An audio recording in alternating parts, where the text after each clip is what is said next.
Welcome to prime time, bitch! And welcome back to day 12 of the 31 days of Halloween. Yeah, I went there. So, today we're obviously looking at the NECA Toys Nightmare on Elm Street Part 3 Dream Warriors Ultimate Freddy Krueger. I hope I can fit that all in the title. Ugh. But, yeah, today is the first NECA figure we're going to be taking a look at, because this was actually the first horror figure I bought that NECA has made. And this is actually the first 80s horror movie I ever watched. Case in point, a couple of weeks ago. Found it on YouTube. I enjoyed it, actually. To my surprise, I thought it was going to be just blood and guts, but it's actually pretty gnarly still, but it was pretty good. I liked the story. I liked the majority of the characters, and of course Freddy was a show stealer. So, with that being said, I still need to watch the first one. It's the time of me recording this video, but until then, Dream Warriors is my favorite. I think it's most people's favorites. So, accessories for this guy. He comes with an alternate head, which I think is mostly from the movie poster, maybe? Because I've seen him with that cross on his head there. And it is light piped. Probably can't see any light shining through that, but it's there. But you gotta get a really good light right behind it for it to work. Chances are it won't work with his hat on either, just because it's going to cover that. And another thing, this head doesn't really peg into the figure that well. I think the hole's a little too small, but maybe if you put some soap on it, it will lube it up a bit, and you'll be able to get it on there. I wish I had put his accessories a little bit closer. Hold on, let me do that. Let me do that quick. Where are the hands? There's one. Let's get Dumbo the Clown out of the way here. There he is. Had to move Pennywise to get to most of them. Alright. That's all of them. But he comes with some alternate hands. And this is from the scene in the movie where he confronts the reformed addict in the dream world, and they have a bit of a knife fight, and then he switches his hands into syringes and gives her a lethal overdose and kills her. Spoiler alert, but film's literally 30 years old. Yeah, that's pretty hardcore. That was one of the deaths that kind of made me cringe a bit, just because he's all whoosh, like, ooh. Wasn't the bashing the head in the TV, though. That was pretty gnarly. He comes with, also, the house. The Elm Street house. Is this the house? This looks more like a barn. But, just based off the roof. But I'm pretty sure it's a house. There's the door.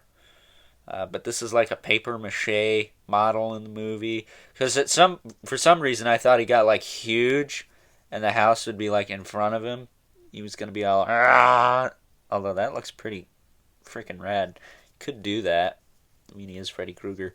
But, yeah, it's the Elm Street house. I believe the one that's been in all the movies. At least the third and the first one. And actually, before, this thing used to not sit very flat, but I think over time the plastic has warped, and it now sits flat, because it didn't really used to sit flat. The base was a little warped. It still is a tiny bit, but I've had it in storage, so I think it's worked itself out. And then another thing he comes with is the puppet, the Freddy Krueger puppet, which has a little articulation. His arms move up and down. Not ideally, really, but they move. And he's got a bit of a ball joint in the head. Uh, Mine's legs are a tiny bit warped. Nothing in the waist, but I think it'll stand. I think. Pose it right. Not really. It doesn't really stand. It comes with a little base, which I think is blood. But yeah, it doesn't exactly.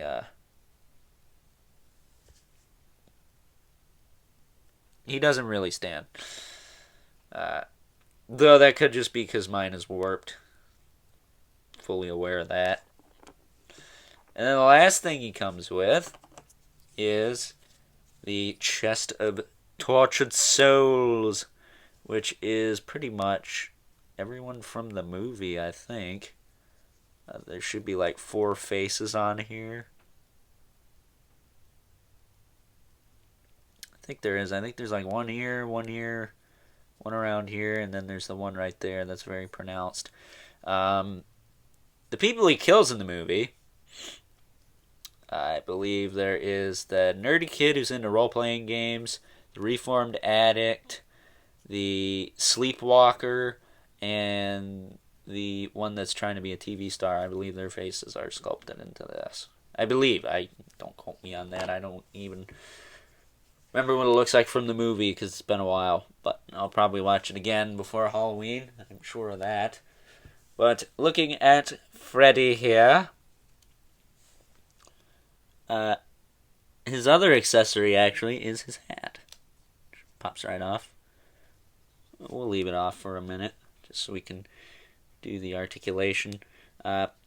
Fairly good likeness to Mr. Robert Englund. I actually could have met this guy, was it last year? At Empire State Comic Con. Kind of wish I did, but, shit happens.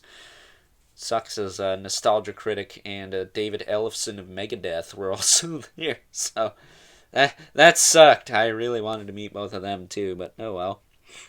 But articulation on this guy, his head will rotate. It's got pretty much a double ball peg.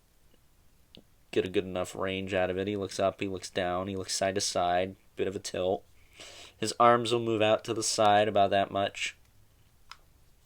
Back in. They will rotate. He's got a hinge at the elbow, swivel at the elbow, ball jointed wrists.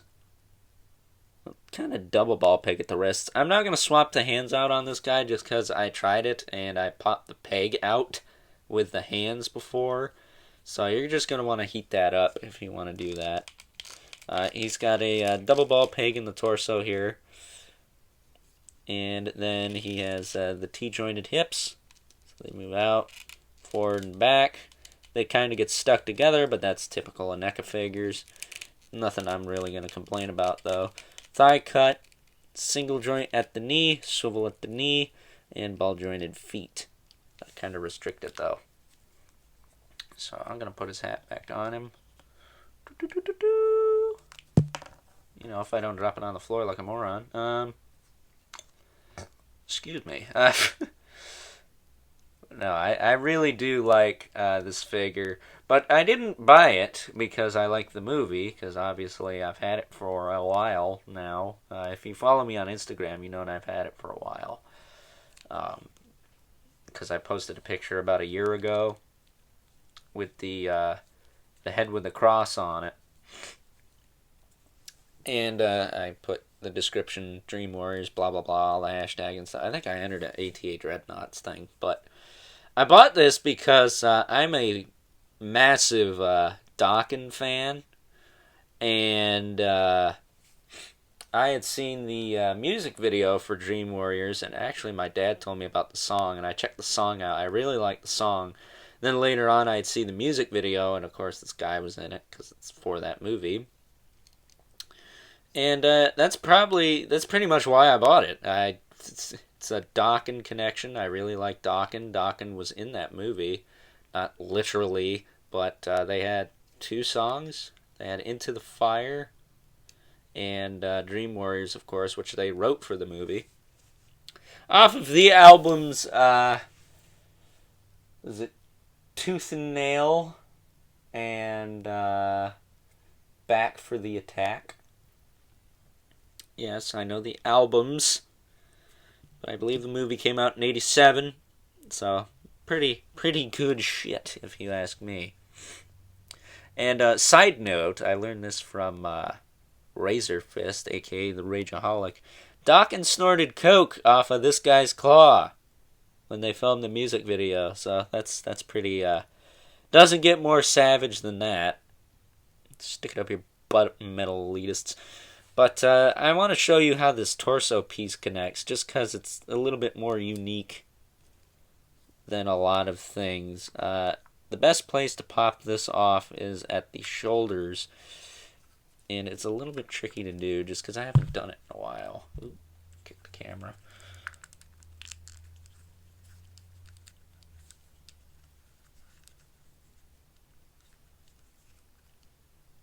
And it is very tricky to actually pop this off.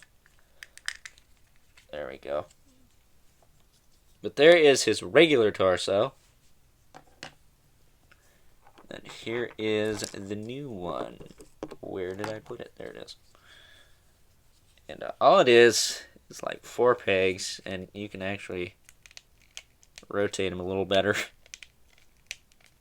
Just because the front piece is not there. All you gotta do is peg this in. And there you go. You got him with his chest of souls, as it were. I'll give you a closer look at that. Just so you can see all the faces in it. I'm pretty sure those are the faces of all the kids from the movie. At least 2, 3 of them. It's freaking gross is what it is. So, oh my god! Oh my god! Yeah. It's pretty gnarly. I think there's even one down there, but pretty cool stuff. So, popping that off and putting the regular one back on. It's still fairly simple. This is how I'm going to display them. I would display them all crazy, but